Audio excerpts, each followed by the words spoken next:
She announced, "Spent your mom's cancer treatment fund. She was dying anyway."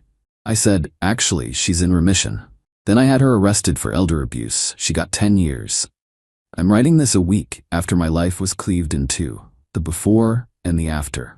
The before was a life of anxious hope, of watching the woman I loved, my mother, fight a battle against stage 4 ovarian cancer. The after is a cold, quiet landscape of betrayal and methodical justice. For 2 years, our world has revolved around oncology appointments, chemotherapy cycles, and the terrifying quarterly PET scans.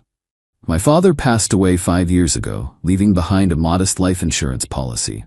I took that money, added a significant portion of my own savings, and created what we called the Lifeline Fund.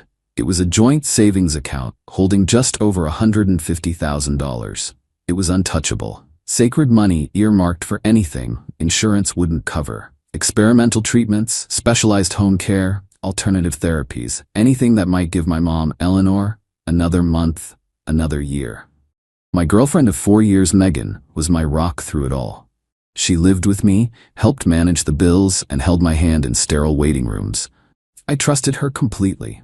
So completely, in fact, that I gave her a debit card for the Lifeline account. The idea was that if an emergency came up with my mom's care while I was swamped at my engineering firm, she could handle it. It was a symbol of our partnership.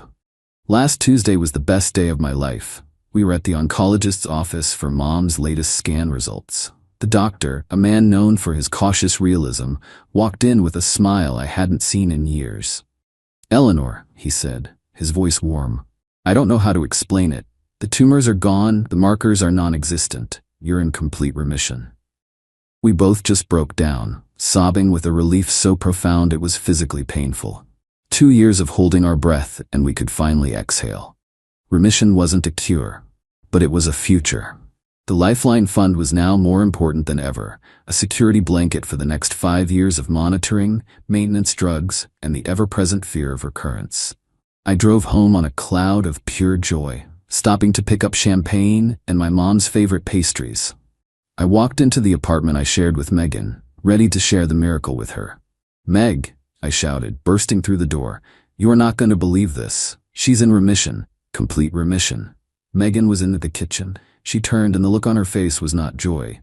It was not relief. It was the stark, blood-drained terror of a cornered animal. My euphoria evaporated, replaced by a cold, creeping dread. "What is it?" I asked, my voice suddenly low. "Megan, what's wrong?" She couldn't meet my eyes. She just stared at a spot on the floor, twisting her hands. "Leo, about the fund." My heart stopped.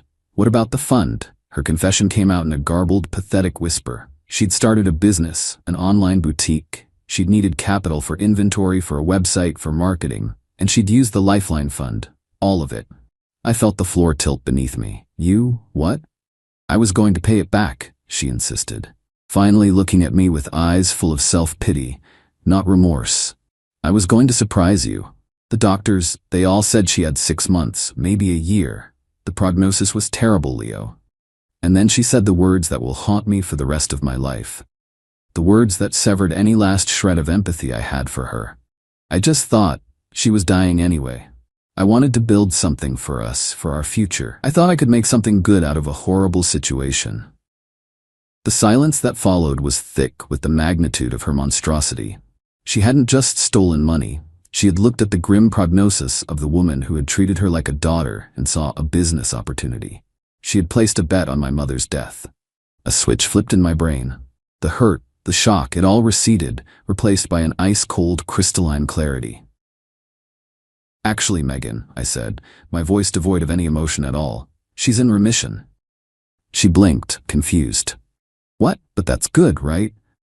"No," I said, stepping back from her, as if she were a contagion. "It's not good for you. You seem to misunderstand what that money was for. Remission isn't a finish line. That fund was for the next 5 years of scans that cost $5,000 a pop. It was for the maintenance drugs that cost $10,000 a month. It was for the very real possibility of a recurrence that would require a second, even more expensive fight. You didn't just spend the money we had for her to die peacefully. You stole her chance to live." I took my phone out of my pocket. She watched, a flicker of fear in her eyes. "What are you doing?" My mother is a 65-year-old cancer patient. You, a person in a position of trust, systematically stole her entire life savings under the assumption she would be dead soon. That isn't a relationship problem, Megan. That is a felony. Specifically, it's financial elder abuse. Her face went white. You can't. Leo, please, it was a mistake. We can fix this. No, we can't, I said, dialing the non-emergency police line. But the district attorney can. I told her to leave her keys and her phone, a phone that was on my family plan, on the counter and get out of my apartment. She started to argue, then saw the look in my eyes and simply crumpled. She grabbed her purse and fled. I stood in the silent apartment, the celebratory champagne warming on the counter. Then I made the call. I reported the crime calmly and clearly. The after had begun. Update 1. The immediate aftermath was a blur of legal and administrative triage. The police were at my apartment within an hour of my call.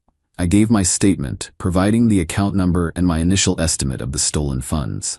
The officer was professional, but I could see the flicker of disgust in his eyes when I explained the context. He gave me a card for a detective in the Financial Crimes Unit and told me to expect a call. The next day I was contacted by Detective Miller, a weary-looking man who'd clearly seen the worst of human nature. I also received a call from a caseworker at Adult Protective Services, APS, who had been alerted by the police report. Suddenly, I wasn't just a betrayed boyfriend. I was the primary witness in a state-level investigation. My first task was to pull every bank statement for the Lifeline Fund from the past year. What I found was nauseating. Megan hadn't taken the money in one lump sum. It was a slow, methodical bleed. It started 8 months ago, right after a particularly grim oncology report. A $10,000 withdrawal here for inventory. A $5,000 transfer there for web design. Another $15,000 for a marketing consultant. She had drained over $150,000, all while smiling in my face, holding my hand, and asking how my mom was feeling. I found the business she'd created. Nova Bloom Boutique. It was a generic, soulless online store selling overpriced fast fashion jewelry. I found the invoices and receipts in her email, which I still had access to via our shared cloud account. I printed everything, organized it into a binder, and handed it over to Detective Miller. He called it a prosecutor's dream. Telling my mother was the hardest thing I've ever had to do. I sat with her in her small, sunny living room and laid it all out. I expected tears or anger. Instead, her face was a mask of profound sorrow. "Oh, Leo," she whispered, taking my hand. "That poor broken girl. I'm not sad about the money. We'll figure that out. I'm sad for you. And I'm sad for her, that her heart is so empty." Her grace was humbling. It erased any doubt I had about my course of action. I wasn't just doing this for the money. I was doing it to honor my mother's strength and to ensure the person who preyed on her vulnerability faced real, unavoidable consequences. Megan was arrested a week after my initial call. Detective Miller informed me they had picked her up at her sister's house. He said she was completely shocked, as if she genuinely believed there would be no repercussions. Then came the calls from her family. Her mother called me, screaming, "She made a mistake. She's a good girl who got in over her head. You're destroying her life over money. Her mother has cancer. For God's sake, you should know better." "Your daughter gambled with my mother's life," I replied calmly. "The fact that you see that as a simple mistake tells me everything I need to know. Don't contact me again." The system was moving, slow but powerful. I had done my part. Now I had to trust it to do its job. Update 2. The wheels of justice grind slowly, but they grind fine. The district attorney's office formally charged Megan with 2 felonies: grand theft and financial elder abuse. The second charge was the more serious one, carrying a significantly stiffer penalty due to the victim's age and vulnerable status. We met with the prosecutor, a sharp, empathetic woman named Miss Chen. She walked my mother and me through the process. She made it clear that Megan's actions were not just theft, but a profound violation of trust that the state took very seriously. Megan's defense strategy quickly became apparent. Her lawyer, a public defender, was attempting to frame the entire situation as a domestic dispute, a business deal between a couple that went sour. They claimed I was a controlling partner who had initially agreed to invest in her business, but then turned on her after we broke up, using the elder abuse statute as a weapon. They argued that because it was a joint account, she had a legal right to access the funds. It was a weak, desperate argument, and Ms. Chen dismantled it with precision. First, the joint account. While Megan had access, the prosecution subpoenaed texts and emails between us where the purpose of the fund was explicitly and repeatedly discussed. I had dozens of messages saying things like, "Just transferred another $5 to the Lifeline Fund for Mom's next treatment." The intent of the money was clearly documented. Second, the elder abuse. The victim was not me, but my mother. The funds were established for her sole benefit. Megan used her position of trust as my partner and as a surrogate daughter to my mother to gain access to and exploit those funds. The most damning piece of evidence was the timeline. Ms. Chen's team created a large chart for the preliminary hearing. On one side, it listed my mother's oncology reports, prognosis worsens, new growth detected. On the other side, it listed Megan's withdrawals, $10,000 for Nova Bloom LLC, $7,500 for marketing. Every time my mother's health declined, Megan's spending accelerated. She wasn't just stealing, she was liquidating assets based on a death watch. The DA offered her a plea deal. Plead guilty to both charges and they would recommend a sentence of 4 years. According to Ms. Chen, Megan refused it without a moment's hesitation. She was still convinced she was the victim. She believed she could walk into a courtroom, cry, and convince a jury that she was just an ambitious young woman with a broken heart. It was the most profound miscalculation of her life. Final update. The trial lasted 3 days. It was the most emotionally draining experience of my life. My mother had to testify. Seeing her on the stand, frail from her treatments but with a spine of steel, was both heartbreaking and inspiring. She didn't speak with anger, only with a quiet sadness. She described how Megan was like a daughter to her, and what that money, that hope had meant. When I took the stand, I simply recounted the facts. I told them about the day of the good news. I repeated Megan's exact words, she was dying anyway. I saw a few of the jurors physically flinch. Megan's testimony was a catastrophe. She tried to portray herself as a savvy, well-intentioned partner. Under cross-examination from Ms. Chen, her story crumbled. She couldn't explain the damning timeline. She couldn't produce a business plan or any evidence that I had agreed to an investment. She came off as callous, evasive, and profoundly self-absorbed. She cried on the stand, but her tears seemed to be for herself, not for the immense harm she had caused. The jury was out for less than 2 hours.